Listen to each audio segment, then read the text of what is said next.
électoral, agenda des travaux, reportages, plateaux spéciaux. Écho du Code, c'est sur Gabon Première.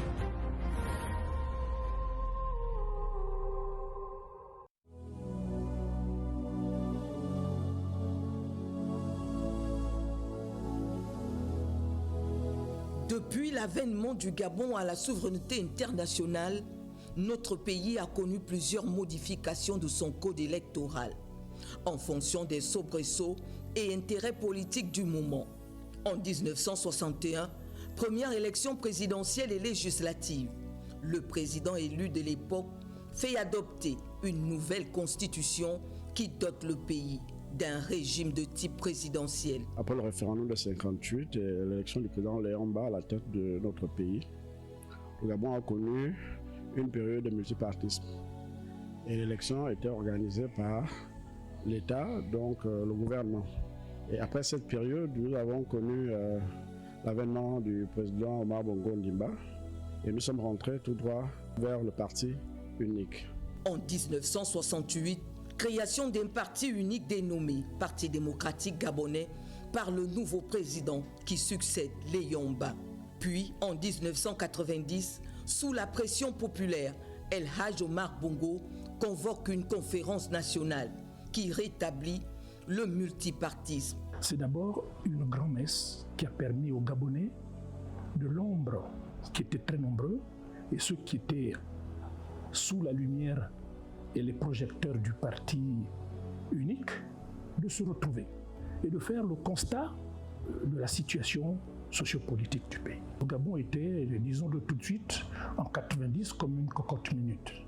Une forte pression sociale, économique, politique qui résultait de la gestion et de la gouvernance de tout le pays par un système monolithique. On ne peut pas venir convoquer une grande assemblée pour parler des problèmes du pays et rechercher les solutions et dire que ces assises ne seront pas souveraines. L'adoption du premier code électoral en 1993 donne quitus au ministère de l'Intérieur pour l'organisation de toutes les élections présidentielles. Mais à la suite des contestations post-électorales de la présidentielle de la même année, les acteurs s'accordent à revisiter les conditions d'organisation des élections. Des accords de Paris, tous les acteurs politiques vont se retrouver pour parapher ce qui avait été décidé au terme de ces assises à Paris.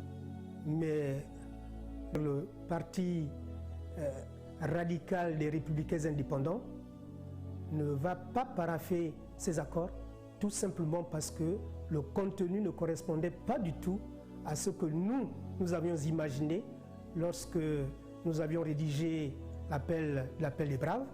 L'adoption d'un nouveau code électoral en 1996 met en place un organe indépendant non permanent pour gérer les élections. C'est la naissance de la Commission nationale électorale, un bébé qui ne vivra pas longtemps à cause d'autres désaccords politiques. 2006, les accords d'Arambo sont signés à la suite des contestations de la présidentielle de 2005. Le toilettage du fichier électoral est fait cette fois avec l'introduction de la biométrie. À l'issue de cette période, nous allons avoir une période test avec la grande élection législative qui va faire en sorte que le Parlement soit investi. En 2017, l'ouverture du dialogue politique d'Angondje rentre en scène à la suite des violences post-électorales de la présidentielle de 2016. Le passage du mode d'élection du président au scrutin uninominal majoritaire à 2 tours au lieu d'1 était l'une des avancées. Avant 2023, nous avions quand même un bon code électoral. Mieux pourquoi? Parce que il obéissait quand même parce qu'il y a des standards en matière d'organiser les élections. Donc il obéissait quand même à un certain nombre de standards, mais il a été galvaudé avec l'introduction du ticket unique président et député. Le pouvoir à l'époque, qui avait toujours pensé mettre de l'eau dans son vin, avait toujours certainement la pilule de l'époque qui consistait simplement à peut-être changer de forme, mais à muer l'organe à chaque fois. Et donc on va avoir la Commission nationale électorale. Ensuite, nous allons avoir la Commission nationale indépendante. Ensuite, nous aurons la CENAP. Et enfin, nous allons avoir le CGE. Et donc, nous allons aboutir au coup de libération du 30 août 2023. Mais ce qu'il faut retenir fondamentalement, c'est que ce n'est pas le code électoral qui fait les élections. C'est le rapport entre les dirigeants à la loi.